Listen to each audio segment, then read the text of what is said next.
تعالى وأطيعوه ولا تنقضوا عهدكم بعد رمضان. فربنا سبحانه يعبد في كل عام، وهو عز وجل مطلع على العباد ويحصي عليهم كل الأعمال. فاعملوا صالحا تجدوه أمامكم وتزودوا فإن خير الزاد التقوى واتقون يا أولي الألباب. الله أكبر الله أكبر، لا إله إلا الله والله أكبر الله أكبر ولله الحمد. الله أكبر، بيده مقاليد كل شيء وعنده خزائن كل شيء ولا يقضى دونه شيء. الله أكبر. الخلق خلقه والأمر أمره والتدبير تدبيره ولا خروج لأحد عن قدره وقدرته. الله أكبر. بيده الملك وهو مالك الملك، فيؤتي الملك من يشاء وينزع الملك ممن يشاء ويعز من يشاء ويذل من يشاء، بيده الخير وهو على كل شيء قدير. لا يواليه أحد إلا كان من الغالبين ولا يحاده أحد إلا كان من الأذلين. الله أكبر. يسأله من في السماوات والأرض كل يوم هو في شأن. فكم من مسألة له رفعت وكم من حاجة به قضيت. فمن شأنه أن يحيي ويميت ويعز ويذل ويعطي ويمنع ويرفع ويدع ويشفي مريضا ويفك عنيا ويفرج مكروبا ويجيب داعيا ويغفر ذنبا إلى ما لا يحصى من أفعاله وإحداثه في خلقه ما يشاء. الله أكبر الله أكبر، لا إله إلا الله والله أكبر الله أكبر ولله الحمد. أيها المؤمنون، دين الإسلام دين أنزله الله سبحانه ليبقى، وهو هداية الله تعالى لخلقه، وهو منحته وهبته لعباده، وهو كلمته ووحيه لرسله. كتب الله تعالى بقاءه وانتصاره لإنقاذ البشرية من شقائها وهدايتها من ضلالها وتبصيرها من عماها. ولن تقدر على الشر والطغيان وتحالفات المرتزقة والمنافقين والكفار على محوه وإنهاء وجوده، ولا على وقف تمدده وانتشاره، ولا على إخراج الناس منه مهما فعلوا. ومن قرأ القرآن وجد فيه وعودا كثيرة لنصر الله ونجاة حملته ودعاته من كيد الكائدين ومكر الماكرين. ومن دلائل نصر الإسلام الوعد بنجاة المؤمنين. قال تعالى: ثم ننجي رسلنا والذين آمنوا كان حقا علينا ننجي المؤمنين. والوعد بغلبة أهله.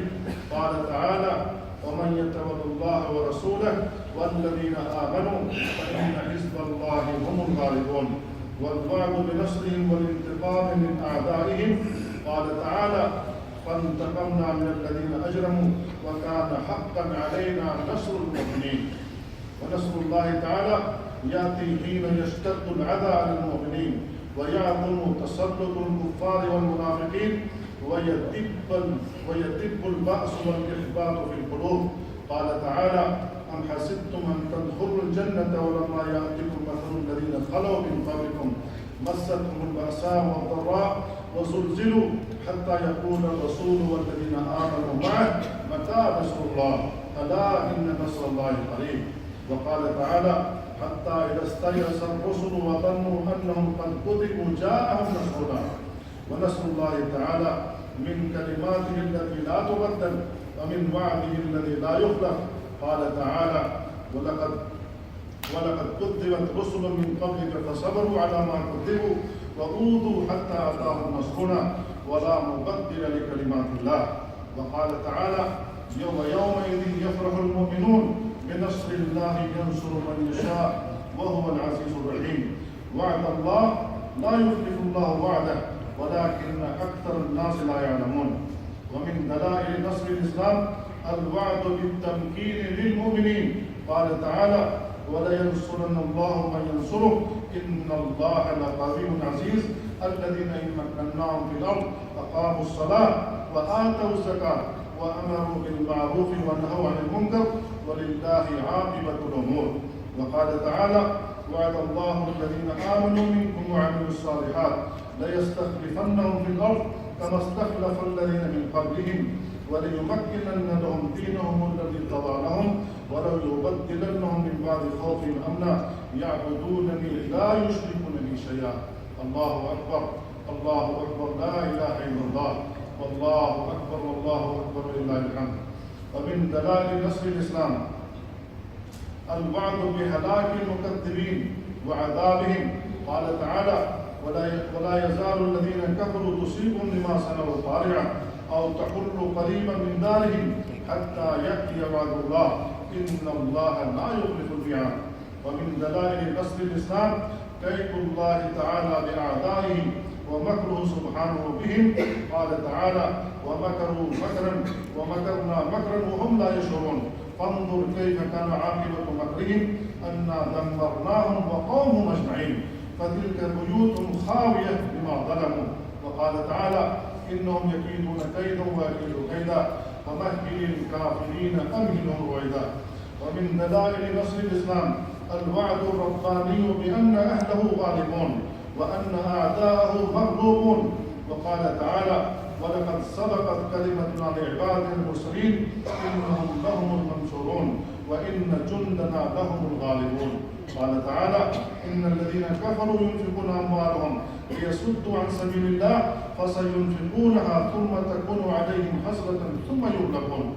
ومن دلائل نصر الإسلام أن سنة الله تعالى ماضية في أن الأرض ومن عليها لعباده المؤمنين. قال تعالى: ولقد كتبنا في الزبور من بعد الذكر أن الأرض يرثها عبادي الصالحون. قال تعالى: ونريد أن نمن على الذين استضعفوا في الأرض ونجعلهم أئمة ونجعلهم الوارثين ونمكن لهم في الأرض. الله أكبر، الله أكبر، لا إله إلا الله، والله أكبر، والله أكبر ولله الحمد.